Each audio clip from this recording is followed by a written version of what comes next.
Hello everyone, मैं मिथुन सिंह स्वागत करता हूं आप सभी का। आशा करता हूं आप सभी बहुत अच्छे होंगे। पार्ट ए की वीडियो पहले ही रिलीज कर दी गई है। नीचे आपको एक प्लेलिस्ट मिलेगा टॉप 50 का, उसे जाकर जरूर देख लें। सारे वीडियो को एग्जाम से पहले बहुत सारे क्वेश्चंस आपको इस वीडियो से मिल जाएंगे। तो चलिए आज की क्लास को स्टार्ट करते हैं। Computer part 2। देखिए, अगर आपको इसकी पार्ट 3 भी चाहिए होगी, आपको ये क्लास अच्छा लगा हो, तभी जाकर आप नीचे पार्ट 3 कमेंट कर देना, तो मैं इसकी पार्ट 3 भी रिलीज कर दूंगा। चलिए बढ़ते हैं वेरी फर्स्ट क्वेश्चन की ओर। The output quality of a printer.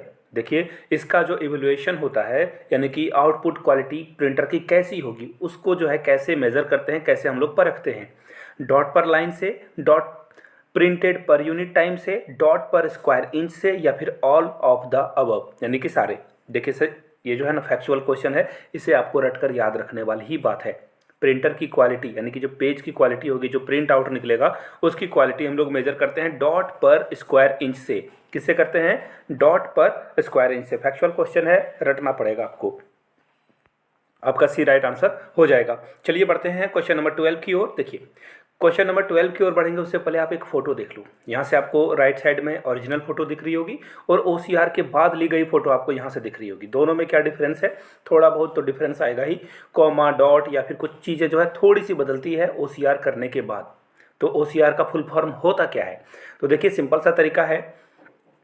OCR का फुल फॉर्म होता है optical character reader. Optical character reader यानी कि जब आप OCR करते हो, फोटो आप देख ही रहे होगे, यहाँ से फिर से देख लीजिए, तो कैरेक्टर जो लिखे हुए शब्द है ना, उसको वो कॉपी करके रख देता है। यानी कि ऑप्शन सी आपका क्या होगा? राइट आंसर हो जाएगा। चलिए बढ़ते हैं अगले क्वेश्चन की ओर। देखिए, फैक्चुअल क्वेश्चन में टाइम आपका बिल्कुल नहीं लूँगा, आपके पास भी समय कम है, इसका पूरी तरह से यूटिलाइजेशन आपको करना है।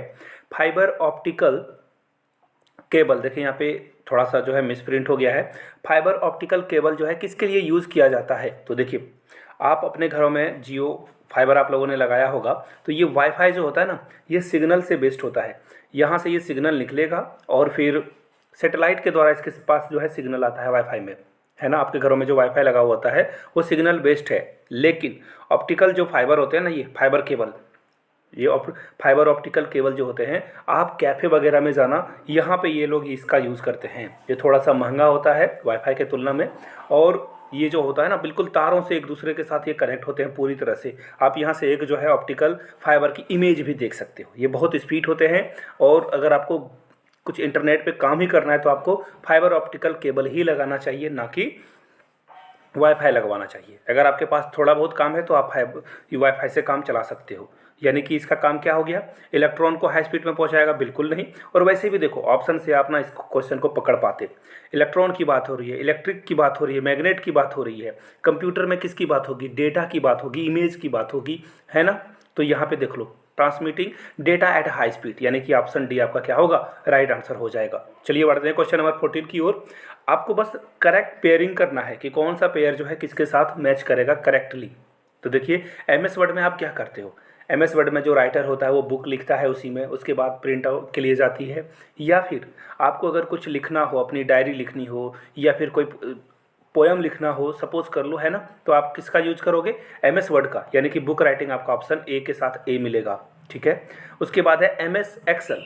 MS वर्ड का जो है बुक राइटिंग मिलेगा। MS एक्सेल किसका यूज करेंगे? मैंने पिछले लेक्चर में भी आप लोगों को समझाया था। MS एक्सेल में सीट बनाई जाती है, अकाउंटिंग वाले काम होते हैं, जहाँ पे पैसा के लेन देन की बात हो, वहाँ पे काम कौन करेगा? MS एक्सेल करेगा। अकाउंटिंग की बात कौन कर देगा? MS एक्सेल, यानी कि 2 का 3। और बचा एक MS पावर पॉइंट।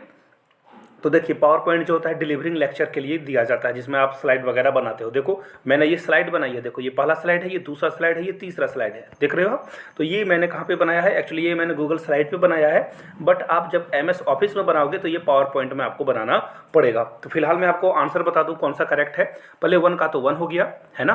2 का क्या हो गया? 2 का हो गया 3, और बचा कौन? 3 का हो जाएगा 2। तो देखिए कौन सा ऑप्शन आपको दिख रहा है? 1 का 1 देखो यहाँ पे है एक, और एक है यहाँ पे। 2 ऑप्शन में से अब आपका कोई करेक्ट होगा। 2 का 2 नहीं, बिल्कुल नहीं, ये आंसर आपका नहीं होगा। यानी कि आपका आंसर, वेट ए मिनट, थोड़ी सी यहाँ पे गड़बड़ हो गई है। जी हाँ, ऑप्शन मिलाने में थोड़ी सी प्रॉब्लम आई है जी। देखिए, सबसे पहले मैं आपको आंसर फिर से बता देता हूँ, इसे छोड़ दो आप, पेयरिंग को ऐसे नहीं समझो। MS वर्ड जो है बुक राइटिंग के लिए, MS एक्सेल जो है अकाउंटिंग के लिए, और MS पॉइंट जो है पावर पॉइंट जो है वो लेक्चर को डिलीवर करने के लिए, यानी कि 1 का 1 आंसर सही होगा, 2 का क्या हो जाएगा 3 और 3 का क्या हो जाएगा 2। ये था। चलिए आगे बढ़ते हैं अगले क्वेश्चन की ओर। देखिए आपसे पूछा गया कि आप कौन सा की को हिट करोगे तब एक डायलॉग बॉक्स ओपन हो जाएगा और वहाँ पे आप जो भी वर्ड हैं उस PDF फाइल में तो आप उसे सर्च कर पाओगे। तो देखिए इसका जो राइट आंसर हो जाएगा वो हो जाएगा कंट्रोल F। जैसे ही आप कंट्रोल और F दो, यहाँ पे कंट्रोल आंसर आएगा और यहाँ पे F आएगा। जब आप कंट्रोल और F को प्रेस करोगे तो डायलॉग बॉक्स जो है PDF फाइल में ओपन होगा। यहाँ से देख लीजिए, आप लोगों ने PDF में अपना रिजल्ट देखने के लिए इसका यूज़ किया होगा, है ना। आप कंप्यूटर नहीं यूज़ कर रहे हो, मोबाइल में तो आपने यूज़ किया ही होगा। मैं आपको दिखा देता हूँ, यहाँ से एक इमेज देख लो, सर्च कर, आप जैसे सर्च कर लो द, देखो अब इस PDF में जहाँ भी दा है आपको यहाँ पे दा जो है हाईलाइट होता हुआ दिख जाएगा और कितने दा यहाँ पे यूज हुए हैं वो भी आपको दिख जाएगा। तो ये था किसका, डायलॉग बॉक्स की बात होगी। चलिए आगे बढ़ते हैं। A disruptive program that spreads from program to program और disk to disk is known, यानी कि अगर एक खराब प्रोग्राम, डिस्ट्रक्टिव मतलब एक खराब जो कि हार्मफुल है आपके सिस्टम के लिए, ये प्रोग्राम से प्रोग्राम में फैलता है, बिल्कुल सही है। डिस्क से डिस्क में फैलता है, इसे क्या बोला जाता है। आप लोगों ने जब आप छोटे बच्चे होंगे शायद 9-10 में या 8 में, तब आप लोगों ने मेमोरी कार्ड जो है कैफ़े में जाकर आपने जो है सॉन्ग्स डाउनलोड करवाए होंगे कि भाई इसमें 150 सॉन्ग्स डाल दो, मूवी डाल दो, जरूर डलवाया होगा आपने। तो देखना वो बोलता था ना स्कैन कर लेता हूँ, इसमें कोई वायरस तो नहीं है, याद आ रहा है आपको। अगर आप देखना अपने सिस्टम में कंप्यूटर में कोई डिस्क डालते हो तो बोलता है ना इसमें वायरस आ गया, यानी कि राइट आंसर आपका क्या हो जाएगा वायरस। यानी कि वो क्या कर सकता है, आपके सिस्टम को भी हार्म कर सकता है, आपके बहुत सारे डेटा को चोरी भी कर सकता है। ऑप्शन सी आपका राइट आंसर होगा। चलिए बढ़ेंगे क्वेश्चन नंबर 17 की ओर। The numeric data enter is dash and the alphabet, देखिए सीधा सीधा बात है कि नंबर आप 2, 3, 7, 8 कुछ भी ऐसे डालते हो तो MS एक्सेल में ये किस साइड में दिखता है। और उसी तरह से अगर आप अल्फ़ाबेटिकली यानी कि ABCD लिखते हो तो ये किस साइड में दिखता है, यानी कि ये बॉक्स है, देखो ये बॉक्स है ना, अगर आप यहाँ पे 7 लिखोगे तो ये इस तरफ दिखेगा या इस तरफ दिखेगा, ये पूछा गया है। अगर आप ABCD डालोगे तो यहाँ इस बॉक्स में A इस तरफ दिखेगा या इस तरफ दिखेगा। सबसे पहले यहाँ से आप इमेज ही देख लो, आप यहाँ से देख सकते हो इसमें नंबर डला हुआ है और ये किस साइड आपको दिख रहा है, और यहाँ पे अल्फ़ाबेटिकली यानी कि ABCD डला हुआ है, यहाँ से देख लो किस तरफ ये दिख रहा है। राइट आंसर आप समझ गए होंगे कि जब आप नंबर डालोगे तो वो राइट साइड में दिखेगा और जब आप अल्फ़ाबेटिकली डेटा डालोगे तो वो लेफ्ट साइड में दिखेगा, यानी कि सी आपका क्या है, बिल्कुल एब्सोल्यूट करेक्ट है। चलिए आगे बढ़ते हैं क्वेश्चन नंबर 18 की ओर, और बहुत ही इंपॉर्टेंट क्वेश्चन। सबसे पहले तो देखिए मैं आपको एक गलती दिखा देता हूँ। यहाँ पूछा क्या गया है कि जो एक्सटेंशन है MS ऑफिस फाइल का वो कौन सा सही है। 4 ऑप्शन से दे दिए गए हैं। पहला तो देख लो PDFX होता नहीं है, आप लोग इतने दिनों से PDF खेलते हो तो PDF ही इसका राइट आंसर होना चाहिए। एक्चुअली PDF ही होता है, PDFX तो होता नहीं है। तो ऑप्शन ए आपका कट गया, ऑप्शन ए के साथ आपको जाने की ज़रूरत नहीं है। अब बचे 3। अब 3 में देखिए क्या हुआ है ना, 2007 के बाद, 2007 से पहले क्या था, XLX था MS एक्सेल के लिए, डॉक जो था वो था किसके लिए, MS वर्ड के लिए, और PPT ये किसके लिए था, ये पावर पॉइंट प्रेजेंटेशन के लिए था। लेकिन 2007 के बाद जो है ना, जैसे डिमोनेटाइजेशन हुआ तो क्या हो गए, 1000 रुपये के नोट चले गए, गायब हो गए, वो 2000 के नोट बन गए, 1000 का नोट खत्म हो गया।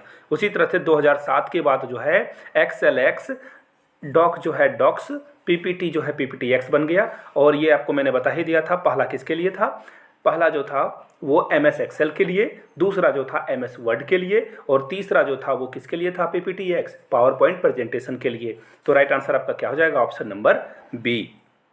यहाँ तक आप आ चुके हो तो मैं आपको एक बात बता दूँ, 99 रुपीज़ में आप NBS के जितने भी प्रीवियस ईयर क्वेश्चन पेपर हैं वो एक्वायर कर सकते हो।